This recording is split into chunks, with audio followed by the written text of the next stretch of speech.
je viens de terminer mon CM2. Je revois encore ma mère qui me dit, en regardant mon bulletin de notes, Philbert, ça va pas. Ah bon, pourquoi, maman? Ben, tes notes sont trop bonnes. Il faut que tu restes à ta place.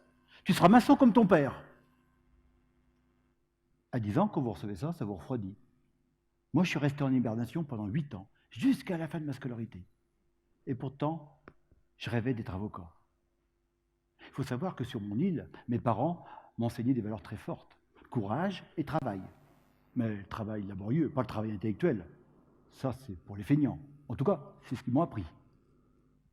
Mon père, lui, partageait fortement ces valeurs. Malheureusement, il est décédé à 83 ans sans savoir lire et écrire. Ceci explique peut-être cela. Alors, après 8 années de scolarité en alternance avec la pêche à la palourde, je suis rentré directement dans la vie active comme ouvrier à la chaîne d'une usine de Renault. Toujours le même geste, sur les mêmes machines, dans mes mordes. Et là, je me suis juré de sortir de ce carcan social où mes parents m'avaient entraîné malgré moi. Oui, mais comment? Comment? Par le seul moyen à ma disposition à l'époque, la formation continue, mais aussi les valeurs que m'avaient enseignées mes parents. Courage et travail. Alors je rentre tout de suite dans la vie active, comme ouvrier à la chaîne dans une usine de Renault. Et là, comme je l'ai dit, mon chef d'équipe vient me voir. Il me dit Philbert, c'est bien, hein, vous êtes courageux et travailleur, mais vous n'avez pas votre bac. Entre guillemets, revenez dans quelques années, quoi. Alors j'ai décidé de prendre des cours. Et là, je ne savais pas que j'allais en prendre pour 20 ans. Et une fois que j'ai purgé ma peine, j'ai obtenu un diplôme d'ingénieur au CNAM, ingénieur en organisation. Mais ce qui est incroyable, c'est après 20 ans de formation continue, c'est l'attitude d'un DRH qui me dit d'un ton paternaliste et condescendant « Ah, monsieur Cambregeau, c'est très bien, vous êtes courageux et travailleur, mais chez nous, un arrêt métier est directeur de production, un ingénieur des mines est directeur d'usine, et un polytechnicien est directeur de département. C'est dommage, vous n'êtes pas dans la nomenclature. »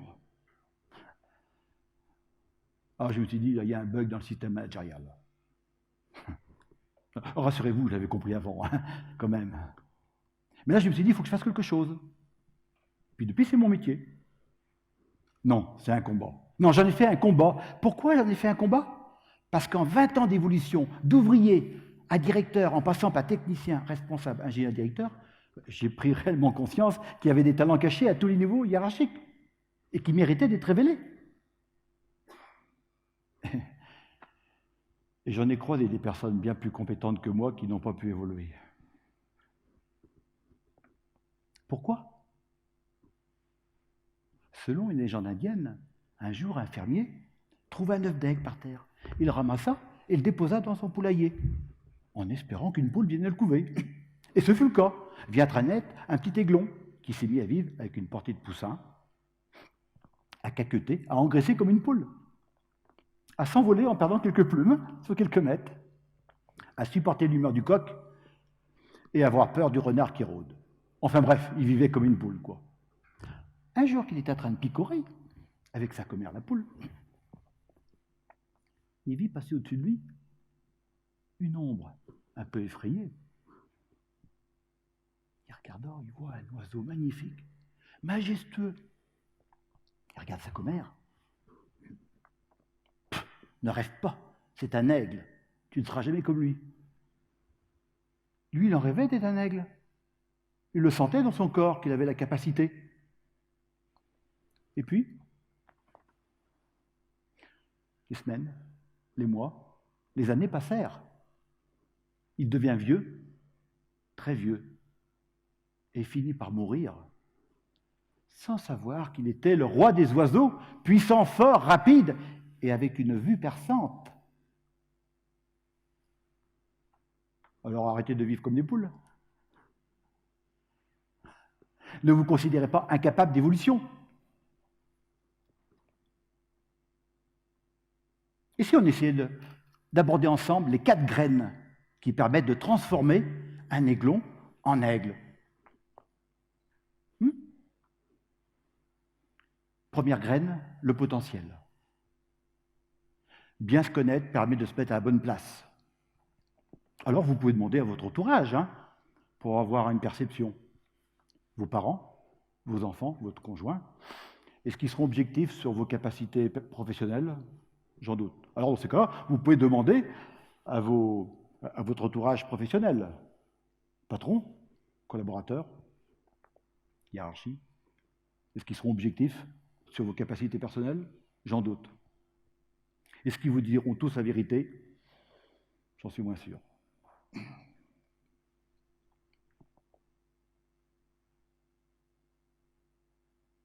Je vais vous faire une terrible confidence. J'ai perdu 20 ans de vie professionnelle. Et je m'en suis rendu compte à 50 ans quand j'ai passé mon bilan de compétences. Non, bilan de potentiel. J'ai bien dit bilan de potentiel et non bilan de compétences. Le bilan de compétences est un rétroviseur. Et comme le dit si bien Confucius, l'expérience est une lanterne accrochée dans votre dos qui n'éclaire que le passé. Alors que le bilan potentiel est un projecteur qui éclaire l'avenir. Le bilan potentiel s'appuie sur 4 domaines: l'intellectuel, le relationnel, l'émotionnel et l'opérationnel. D'ailleurs, ce dernier correspond au bilan de compétences, mais ne compte que pour un quart du bilan de potentiel. Si je prends mon exemple, par exemple, mon bilan de potentiel révèle des capacités d'analyse de 1 sur 10 et des capacités d'innovateur de 10 sur 10. Et j'ai fait toute ma carrière en tant qu'analyste. Merci de rire. Ouvrier à la chaîne, électricien, responsable qualité, directeur compétitivité, auditeur. Enfin bref, je vivais comme une poule. Parmi vous, quels sont ceux qui sont pleinement conscients de son potentiel? Levez la main.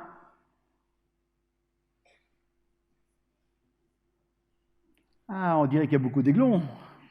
Il y a beaucoup d'aiglons. Mais il n'y a pas que le potentiel, il y a aussi la passion. La passion, ce sont toutes les activités qui nous animent au quotidien, que ce soit professionnel ou loisir. Ce sont des activités que l'on fait avec plaisir, facilité, et on ne voit pas le temps passer. Lorsqu'on compare ces activités avec son potentiel, on voit tout de suite les points communs. Et bingo, vous avez l'ébauche de votre métier idéal.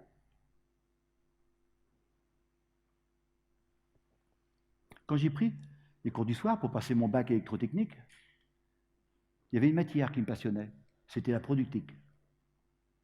Donc j'ai approfondi le sujet avec un bac plus 2 en productique. Et là encore, il y avait une matière qui me passionnait, la gestion de production. Donc j'ai approfondi le sujet avec un bac plus 4 en gestion de production. Et là encore, il y avait une matière qui me passionnait, l'organisation. J'ai passé mon diplôme d'ingénieur en organisation. Et ainsi de suite avec le management, le coaching et les talents. Et je crois que je peux dire que je suis devenu un expert. Comme le dit si bien Georges Bernard Shaw. Un expert est quelqu'un qui sait de plus en plus de choses dans un domaine de plus en plus restreint. Si bien qu'à la fin, il sait tout sur rien.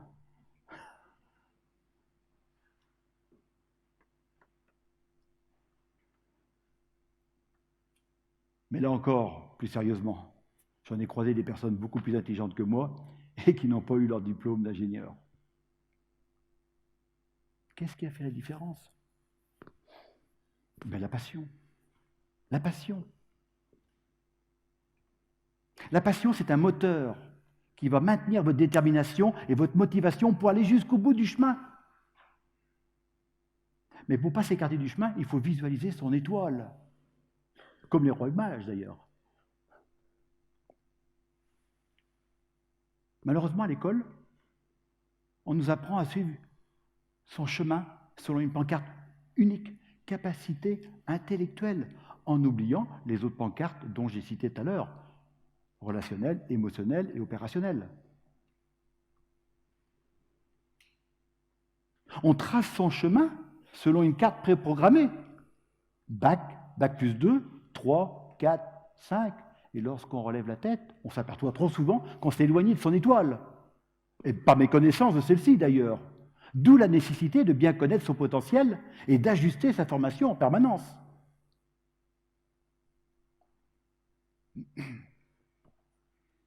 Alors cette étoile, je vous l'accorde, on ne la voit pas immédiatement dans son ciel. Parfois, on la distingue à peine. Simplement, quand vous connaissez bien votre potentiel et votre passion, vous pouvez imaginer votre projet professionnel, c'est-à-dire votre étoile, comme ce le fut le cas pour moi.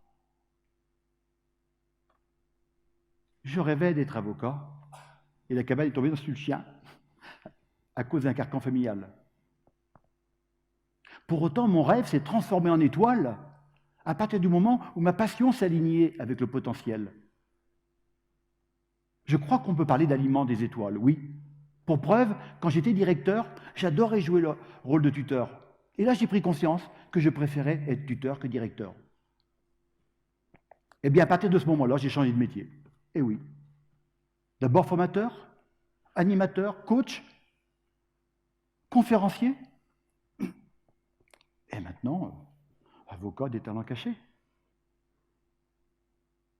Et je peux dire que je vis ma vie d'aigle avec beaucoup de plaisir.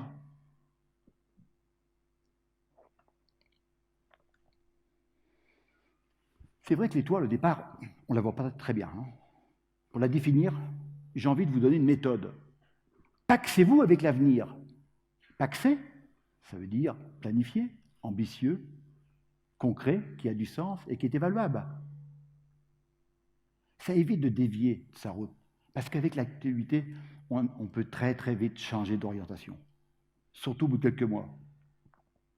Grâce à ça, j'ai pu faire un parcours programmé. 20 ans d'évolution de soi, ça a été dit tout à l'heure, d'opérateur à directeur, mais 20 ans d'évolution des autres, de formateur à défenseur des talents. Et sans ça, je vous assure que je n'aurais pas réussi. Alors 20 ans plus 20 ans, ça fait 40 ans. Pas mal, hein? Ça veut dire que le chemin est long. Mais il ne faut pas s'éloigner du chemin. Il ne faut pas s'écarter du chemin. Et surtout, pour ne pas caler, pour ne faut pas que la passion, notre moteur, cale. Il faut l'alimenter, cette passion, avec un carburant. Et ce carburant, c'est l'auto-apprentissage. J'ai développé ma propre méthode d'auto-apprentissage. Grâce à cette méthode, j'ai obtenu le trophée de la formation continue décerné par le ministre. Ça vous intéresse que je vous partage la méthode? Merci. Attention, c'est scientifique. D'accord. Lecture, expérimentation, déploiement. Lecture, expérimentation, déploiement. On dirait que vous êtes déçus. Ah bon. Attention, c'est une démarche pragmatique. Hein. Mais vous allez voir, il n'est pas si con que ça, le petit Normoutrin. Lecture. Tous les cours que j'ai suivis ne représentaient que 20% de mon apprentissage. Les 80 autres pourcents, c'était des lectures sur les matières qui me passionnaient, dont j'ai parlé tout à l'heure. Productique, organisation, gestion, etc. Et à chaque fois, je faisais une fiche de lecture. Et cette fiche de lecture, je l'expérimentais sur mon entourage. Alors au départ, je me suis dit, la connaissance, ce n'est pas la compétence. Puis je me suis très vite rendu compte qu'il n'y avait aucune incidence. Vous savez pourquoi? Au royaume des aveugles, les borgnes sont rois. Comme j'étais le seul à connaître la méthode, je pouvais faire des erreurs. Sauf que quand ça marchait, je pouvais le déployer à mon équipe. Et eux, en retour, ils me partageaient leur expérience. C'est-à-dire qu'ils venaient alimenter ma spirale de révélation, nom que j'ai donné à cette méthode. Astucieux, non? Contrairement à la terre, au capital et à l'argent, les connaissances s'accroissent quand on les partage.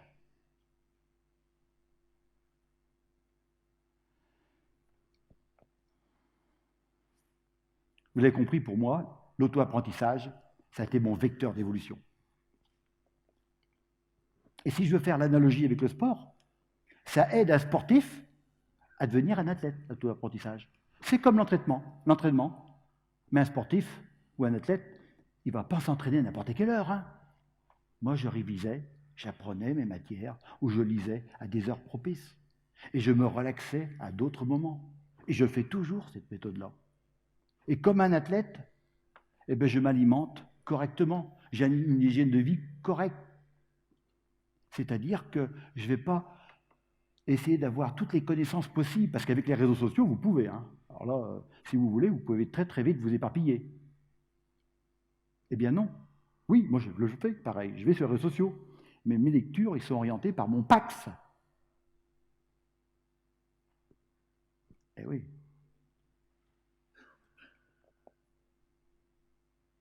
Alors, je crois que cette méthode apporte des résultats et sans appel. Hein. Puisque, pour passer des cours du soir, souvent, notamment quand on démarre avec aucun diplôme, on est une centaine de milliers de personnes à vouloir un diplôme d'ingénieur.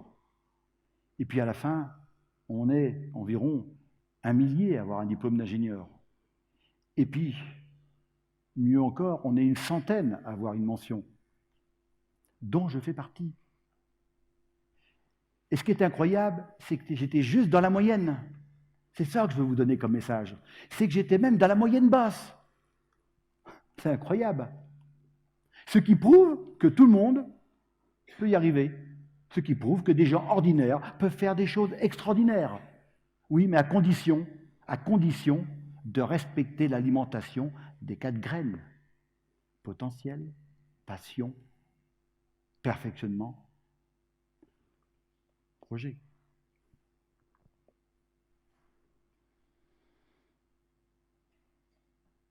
Je voudrais partager une conviction profonde. Ce n'est pas une certitude, c'est une conviction.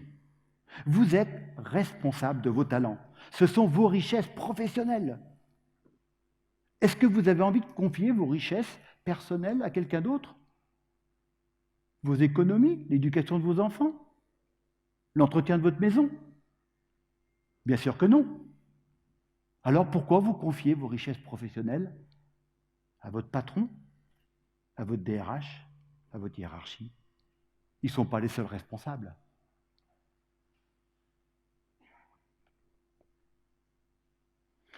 En tant qu'avocat des talents latents, je suis venu plaider une noble cause aujourd'hui, la défense des talents cachés, voire gâchés. Je veux vous démontrer que la meilleure façon d'évoluer dans son métier ou de changer de métier, c'est d'inventer son métier.